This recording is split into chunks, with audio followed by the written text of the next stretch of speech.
यो हो Nagarjun army check post. यहाँबाट हाम्रो यात्रा अब सुरु हुनेछ। आज शनिबारको दिन हामी 3 स्टार परिवार नागार्जुनमा रहेको जामाचो हाइकिङ गर्दैछौँ। हामी चाहिँ अहिले टिकटको पर्खाइमा छौँ। यहाँ चाहिँ एकजनाको इन्ट्री फी 100 रुपियाँ लाग्ने रहेछ। केही समयको पर्खाइपछि हाम्रो इन्ट्री भइसकेको छ। जामाचो जीप बाइकहरू पनि मजाले जाने गर्छ, तर हिँड्नुको मजै छुट्टै।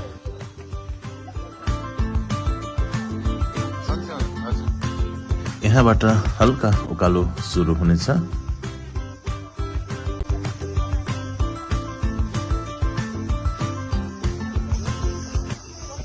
कस्तो भइरहेको छ?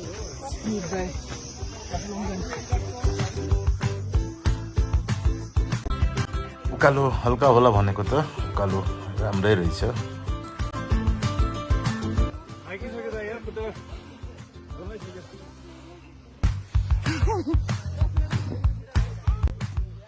र उकालोमा सबै साथीभाइ जिस्किँदै रमाइलो गर्दै हिँडेको भएर होला सायद उकालो गएको पनि पत्तै भएन।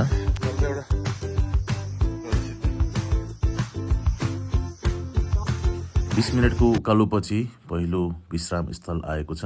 केही बेर हामी यहाँ बस्नेछौँ र फेरि निरन्तर अगाडि बढ्नेछौँ।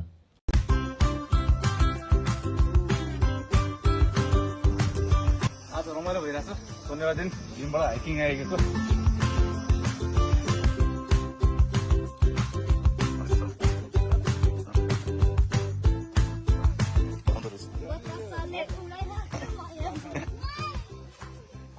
बस खाल्नु भयो?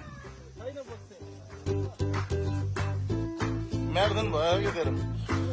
हामी फेरि साथीभाइ रमाइलो गर्दै जिस्किँदै फेरि अगाडि बढ्यौँ। 2 किलोमिटरको हिँडाइपछि बल्द हामीले जामाचुलाई हल्का देख्ने मौका पायौँ।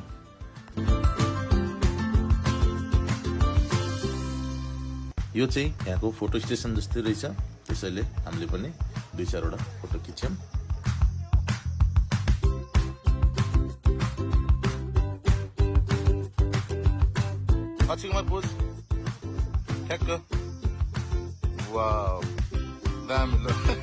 हामी केही बेर आराम गरी फेरि अगाडि बढ्यौँ।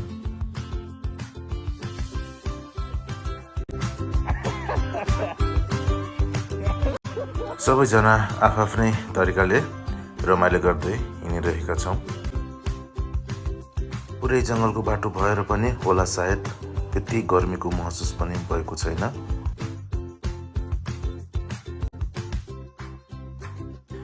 अब यहाँबाट 2 किलोमिटर बाँकी रहेछ। साथीहरू छन् अझै रमाइलो गर्दै कुदिरहेका छन्, कोही हिँडिरहेका छन्।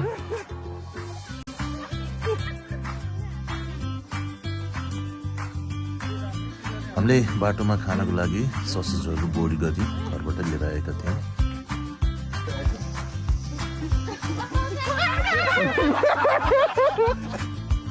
केही बेर हामी यहाँ आराम गर्दै रमाइलो गऱ्यौँ, जिस्क्यौँ, हाँसी मजाक गऱ्यौँ, फेरि अगाडि बढ्यौँ।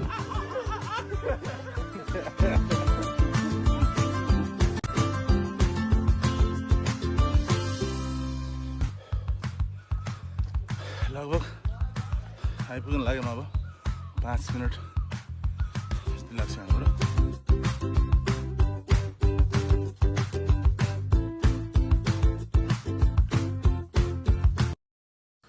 फाइनली साथीहरू हामी चाहिँ रमाइलो गर्दै जिस्किँदै बाटो गएको पनि पत्तै भएन। जामाचो मन्दिर इन्ट्री गरिसकेका छौँ।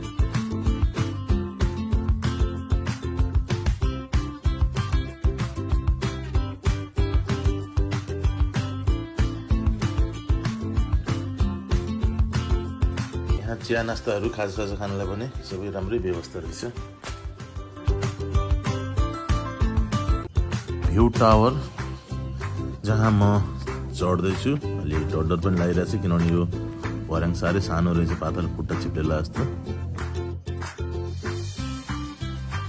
फाइनली टावरमाथि म पुगिसकेको छु। अब यहाँबाट हेरौँ।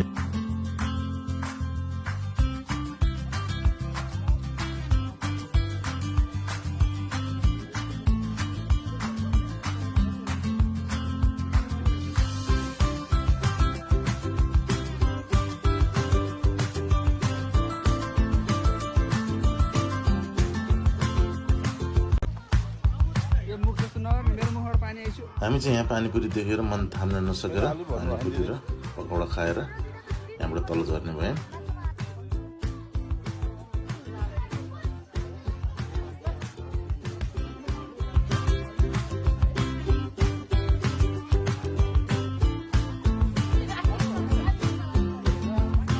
आज अलिक टुवालो जस्तो भएको भएर काठमाडौँ भ्याली त्यति राम्रो खासै देखिएन। भिडियो पुरै हेरिदिनु भएकोमा धेरै धेरै धन्यवाद। मन परे लाइक र कमेन्ट पनि गरिदिनु होला। हस्, थ्याङ्क यू।